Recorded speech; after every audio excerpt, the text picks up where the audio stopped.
मध्य प्रदेश सरकार में मंत्री प्रहलाद पटेल ने आपातकाल को भारतीय लोकतंत्र के इतिहास का एक काला अध्याय बताते हुए कहा है कि आने वाली पीढ़ियों को उस दौर की घटनाओं और संघर्षों के बारे में जानकारी होना बेहद जरूरी है। प्रहलाद पटेल ने कहा, आपातकाल लोकतंत्र की हत्या का दौर था। उस समय मैं एक स्कूली छात्र था और आज भी उस समय की परिस्थितियां याद हैं। लोकतांत्रिक मूल्यों को सुरक्षित रखने के लिए समाज को इतिहास से सीख लेनी चाहिए। उन्होंने कहा, लोगों ने स्वतंत्रता आंदोलन के बारे में बहुत कुछ सुना और पढ़ा है, लेकिन आजादी के बाद देश में जिस तरह की परिस्थितियां बनी और जिन लोगों ने अन्याय तथा दमन का सामना किया, उनकी कहानी भी नई पीढ़ी तक पहुंचनी चाहिए।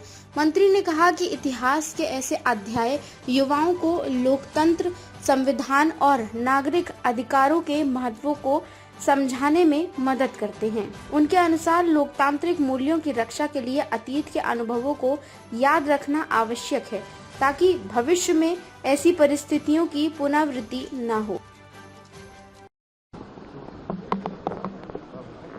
लोकतंत्र की हत्या का दिन था वो। आधी शताब्दी बीत गई है पर मुझे लगता है कि जब आपातकाल लगा था तब मैं पढ़ता था स्कूल में। आज वो जनरेशन जरूर याद रखे कि मूल्य कैसे सुरक्षित होते हैं। लोगों ने आज़ादी के आंदोलन की बातें तो सुनी हैं, लेकिन उसके बाद देश की आज़ादी के बाद जो अन्याय इस देश पर हुआ, वो जिनने यातनाएं सही हैं, उनकी जानकारी भी आने वाली पीढ़ी को होना चाहिए। और जिन लोगों ने लोकतंत्र बचाने के लिए यातनाएं सही हैं, उनका स्मरण भी होना चाहिए और उनको नमन भी होना चाहिए। और उसी कारण से पार्टी प्रतिवर्ष से काम करती है।